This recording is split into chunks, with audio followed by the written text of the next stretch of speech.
तो ख़वातीन, जैसा कि हर साल ईद उल अधा या बकरीद सारे मुसलमान बड़े जोश व खरोश से मनाते हैं और सारे अहकाम खुदावंदी बराए ईद बजा लाते हैं और सुन्नत इब्राहीमी पर अमल करते हुए साहबाना इस्तिताअत जानवरों की कुर्बानी भी पेश करते हैं। जो हमेशा की तरह कुर्बानी का तरीक़ा है, मुसलमान 1400 साल से और उससे पहले हज़रत इब्राहीम अलैहिस्सलाम के ज़माने से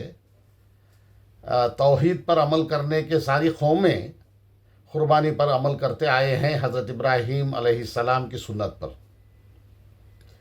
यहाँ हमारे भारत में भी जब से मुसलमान भारत में हैं, तकरीबन 1300-1400 साल से हर साल बिला रोक टोक बाकायदा बेहतरीन तरीक़े से कुर्बानियों के अमल पर हर साल बकरीद के मौके पर, ईद उल अधा के मौके पर अमल करते आ रहे हैं। लेकिन चंद सालों से भारत में ये देखा गया है कि हर ईद में मुसलमानों को खामखा रोक टोक पैदा करने की कोशिश की जा रही है। जुम्मा के दिन नमाज़ पढ़ने में जब लोग ज़्यादा होकर 1-2 सफ़ 3 सफ़ जब बाहर आ जाते हैं मस्जिद से, उस पर भी एतराज़ात करने लगे हैं, जबकि इससे कोई एतराज़ नहीं होनी चाहिए, क्योंकि सारे मज़ाहिब के सारे त्यौहार जो रास्तों में होते हैं उससे बहुत कम मुसलमानों की नमाज होती है। इसके बावजूद चंद शरपसंद अनासिर दूसरे लोगों को उकसा कर मुसलमानों से नफ़रत का जज्बे को उभार कर खामखा रोक टोक पैदा करने की कोशिश करते हैं। यही ग्रुप्स जो अंग्रेज़ों के ज़माने में अंग्रेज़ों का साथ दे रही थी, मुजाहिदीन आज़ादी के ख़िलाफ़ काम कर रहे थे, ऐसे कारकुनान और ऐसे मुजाहिदीन आज़ादी के मुखालिफ ग्रुपों के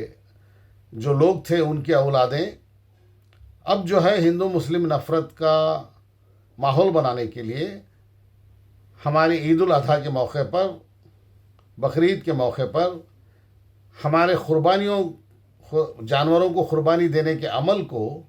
बहुत बड़ा चढ़ाकर खामखा दूसरों की तरफ से नसीहत के तौर पर हमें नसीहत करने आ जाते हैं, जैसे कि अहिंसा पर अमल करना चाहिए,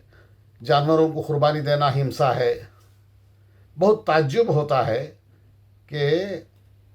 साल भर के 364 दिन, ईद का एक दिन छोड़कर 365 में से 364 दिन भी सारे भारत में जानवर कटते हैं, तो ये अहिंसावादियों को उस वक्त कोई तकलीफ़ नहीं होती। सिर्फ ईद कुर्बान के मौके पर, ईद उल अधा के मौके पर इन्हें सारी अहिंसा याद आ जाती है और सब लोगों को उकसाकर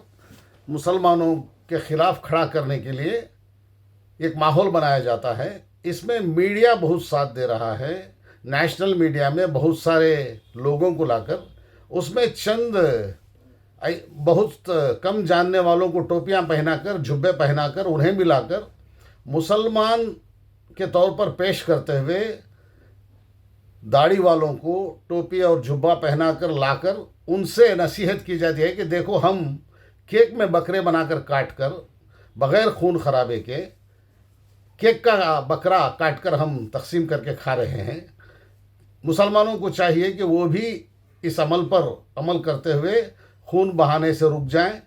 और अहिंसावादी बन जाएं। अजी साहब, ऐसे लोगों को मेरा ये सवाल है कि जो किसान,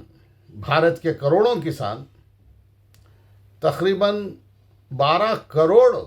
बकरे और भेड़ जो पालते हैं साल भर,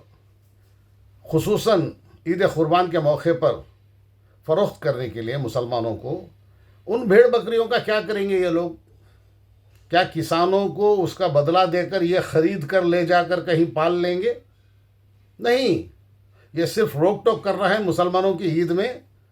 और मुसलमानों को तकलीफ़ पहुंचाना है, और हिंदू मुसलमानों के दरमियान नफ़रत के बीज बोने के लिए इस मसले को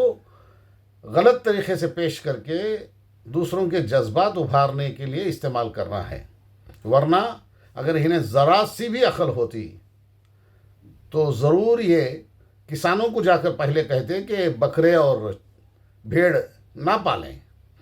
अगर भेड़ बकरी को पाल रहे हैं सारे किसान करोड़ों की तादाद में, और उन भेड़ बकरियों के ज़रिए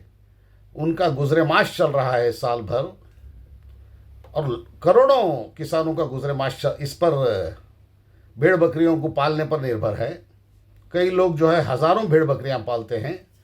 चंद घराने 10-20 बकरियां पालकर अपने घर चलाते हैं।